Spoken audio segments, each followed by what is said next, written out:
Bon visionnage! Bonjour tout le monde.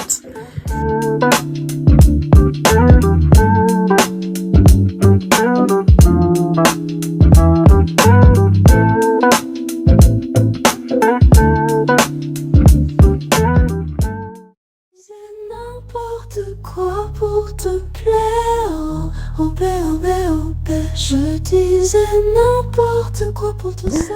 Bonjour à tous, bienvenue sur ma chaîne. Je suis ravie de vous retrouver aujourd'hui pour cette vidéo. Le défi du mois d'avril, le plus grand défi. Nous sommes le 29 mars exactement. Et dans un mois, jour pour jour, nous serons le 29 avril. Et j'ai donc décidé de faire cette vidéo déjà parce que c'est la fin du mois et qu'en cette fin de mois, eh bien, j'aime bien faire le bilan pour voir si mes objectifs ont été atteints. J'avais fait d'ailleurs une vidéo que vous pouvez retrouver sur ma chaîne qui décrivent précisément quel challenge et quel défi je me suis fixé pour le mois de mars. Donc on va voir déjà dans un premier temps, est-ce que moi, Myriam, j'ai réussi à relever ces défis-là? Et ensuite, je vais vous donner mes défis pour le mois d'avril. Et c'est là où ça va être très intéressant. Le 29 avril, je vous ferai une vidéo du coup spécialement autour de ça pour voir si mes objectifs ont été atteints ou pas. J'espère que ça vous donnera la force aussi de vous améliorer sur des points qui aujourd'hui sont encore des points de difficulté. Commençons tout de suite avec la vidéo que je vous ai fait mi-mars pour vous donner du coup quelle était la directive à prendre pour ce mois de mars. Est-ce que j'ai tenu mes engagements? Alors déjà, il y avait les relations légères. J'avais dit que j'aimerais plus rencontrer des personnes voilà, dans la légèreté, la positivité, sans forcément trop de profondeur, parce que j'avais l'habitude de connecter avec des personnes et créer tout de suite un lien profond.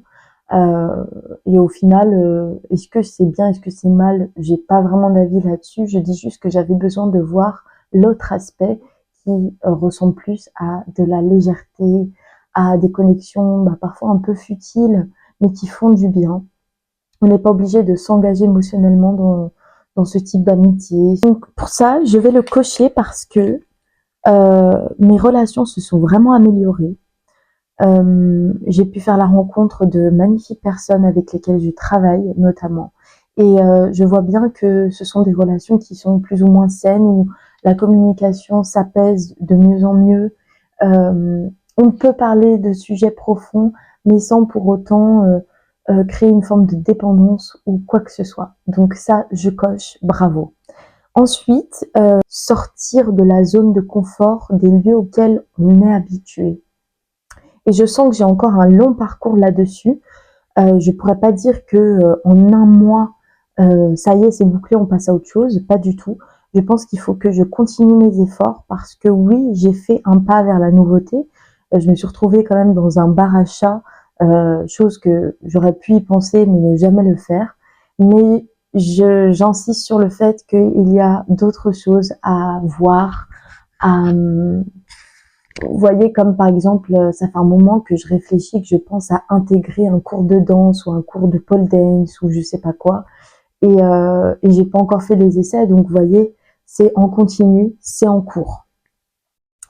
Ensuite, j'avais aussi parlé de cette notion de protection. Être un peu hermétique aux mauvaises nouvelles, aux choses qui peuvent un peu nous détourner, des conseils des autres qui sont pas forcément bons pour nous en réalité. En fait, savoir différencier les bons conseils des conseils un peu moins adaptés pour nous. Et ça, généralement, si on est à l'écoute de soi et à l'écoute de l'extérieur, on peut très bien filtrer les informations qui viennent à nous. Par exemple, voilà, quelqu'un vous dit non, ce serait mieux que tu fasses de telle manière. Moi, j'estime que non, c'est de cette manière-là que je dois le faire. Donc, être hermétique à ce type de conseil-là, ça ne fait pas de la personne quelqu'un de mauvais. Hein, c'est pas ça, ou quelqu'un qui veut forcément votre mal, notre mal. C'est juste que parfois on est mauvais conseiller, et même moi j'ai pu être mauvaise conseillère. Voilà. Et au contraire, être à l'écoute des conseils bons à prendre pour nous et qui vont nous aider à avancer vers le plus, vers l'élévation, vers l'évolution. Et ça, oui, on prend. Il ne faut pas être non plus dans une coquille et ne rien prendre pour vérité ou ne prendre aucun conseil.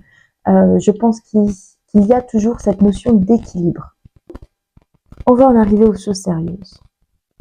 Là, j'ai envie de rigoler parce que c'est un engagement.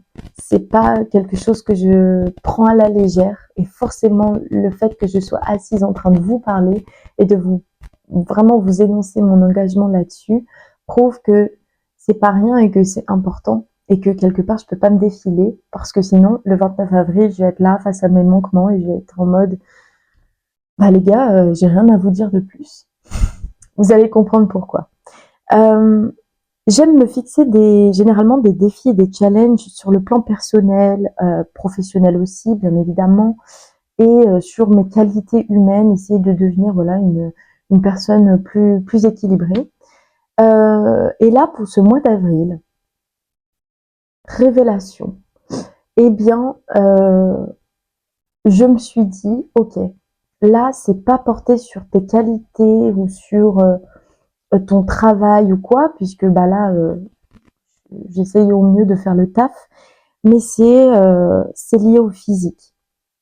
Hier, on a eu quand même le culot de me ramener une balance. Je rigole. On m'a ramené une balance, je me suis pesée, j'ai vu mon poids et je me suis dit waouh. Je me trouvais pas grosse, quand je me regarde, je me trouve pas grosse, mais sur la balance, en fait, quand j'ai vu 70 kilos, je me suis dit ah ouais. Alors c'est vrai que je suis une personne de grande taille, mais quand même, j'avais jamais atteint ce point-là. Je crois que le pire que j'avais atteint, c'était 72 et je m'étais dit no way, plus jamais.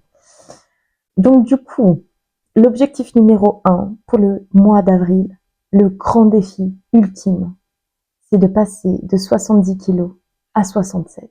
Bon courage Myriam, parce que ça va pas être facile, je le sais. Je suis très très gourmande. J'aime trop manger. Du salé, du sucré. De base, je suis quand même plus salée. Mais voilà, ça fait un moment que je me laisse bien tenter par le sucré aussi. Donc là, on a fait un condensé de plein de trucs. Je me suis mise à boire aussi un petit peu des boissons sucrées de temps en temps.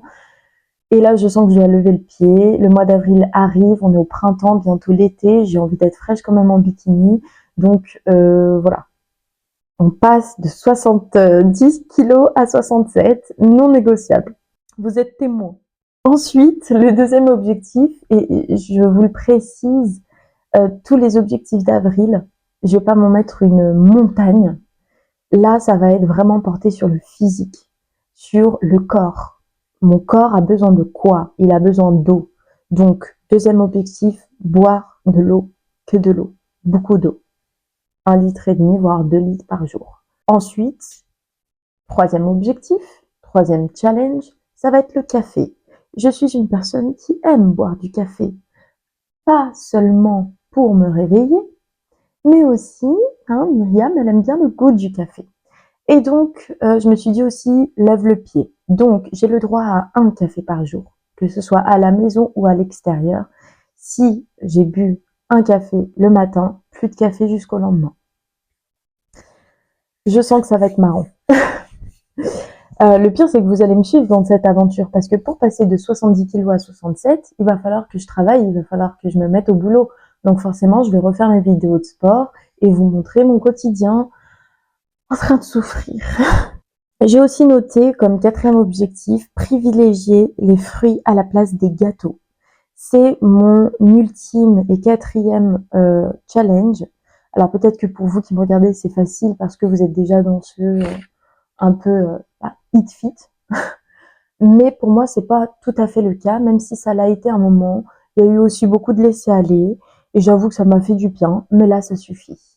Quatrième objectif, manger des fruits. Manger 5 fruits et légumes par jour. Bref, vous l'avez tout à fait compris.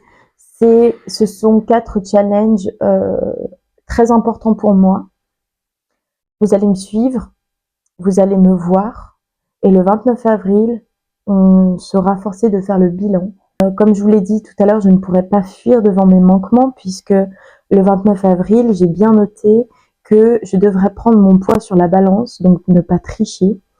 Si je suis à 67, bravo. Si je suis à 68, bah, j'y étais presque. J'ai raté, mais c'est pas grave. C'est un défi et un challenge que je remettrai pour le mois d'après. J'ai quand même oublié de vous dire que le 29 avril, c'est ma date d'anniversaire. Pardon. C'est la date de mon anniversaire, donc j'essaierai du moins de vous préparer une vidéo digne de ce nom. Un truc un peu spécial, un peu festif, qui change un petit peu du quotidien. Et bien évidemment, on fera ce bilan puisque ça tombe vraiment jour pour jour, le jour de mon anniversaire. Donc voilà. Avant de vous quitter, je voulais quand même vous présenter mon agenda. Celui qui me suit presque pratiquement partout. Si je dois partir en voyage, je pars avec mon agenda. Alors c'est vrai qu'aujourd'hui on a tout sur le téléphone, mais je suis un petit peu de l'ancienne école parce que j'aime bien toucher, j'aime bien tout ce qui est physique, quoi. Donc en fait j'ai double agenda puisque je mets quand même mes rendez-vous sur mon ordinateur en lien avec mon iCloud, donc avec mon téléphone, mais j'aime aussi avoir mon agenda et tout noter au papier et regarder au jour le jour ce que j'ai. Donc cet agenda, voilà, je l'ai acheté, je l'ai trouvé, je me suis dit, ah, il est pratique, trop bien. J'aime bien parce qu'il y a des petits autocollants, et oui, moi je suis une grosse gamine, j'aime trop. J'aime trop les autocollants, je les mets sur des jours qui sont un peu spéciales. Et du coup, donc là, j'ai noté pour le mois d'avril, et c'est ça que je voulais vous montrer. Donc on a toujours une page comme ça avec des jolies fleurs. Et tout de suite derrière, vous avez donc le mois d'avril, et vous avez noté du coup ce mois, et là tu peux noter spéciale occasion, pareil tu peux noter, et les anniversaires. Donc j'ai noté anniversaire Myriam, moi-même. Pour les spéciales occasions, bah, du coup j'ai pu noter l'objectif sport. Donc passer de 70 à 67, à l'intérieur de cet objectif, il y a quand même perdre du dos, avoir plus de force dans les bras et retrouver un abdos on fleek. Je voulais pas préciser, mais c'est quand même important de le préciser. Et puis, ce mois, bah, j'ai mis que ce mois était propice à un corps plus fort, plus solide et plus attirant. Donc oui, l'objectif, vous l'avez compris, c'est retrouver la vitalité. Et ce n'est pas sans mal parce que ça va pas non plus être facile, easy. C'est d'ailleurs pour ça que je vous le partage. Je me dis que bah, autant qu'on souffre ensemble, autant qu'on se motive ensemble, parce que derrière la souffrance, il y a quand même aussi des récompenses. Donc voilà, mon ultime défi du mois d'avril. J'espère que cette vidéo pourra t'aider à toi aussi surmonter tes défis, tes challenges, et si tu veux, on peut même faire ça ensemble. N'hésite pas à liker la vidéo, à t'abonner, et let's go!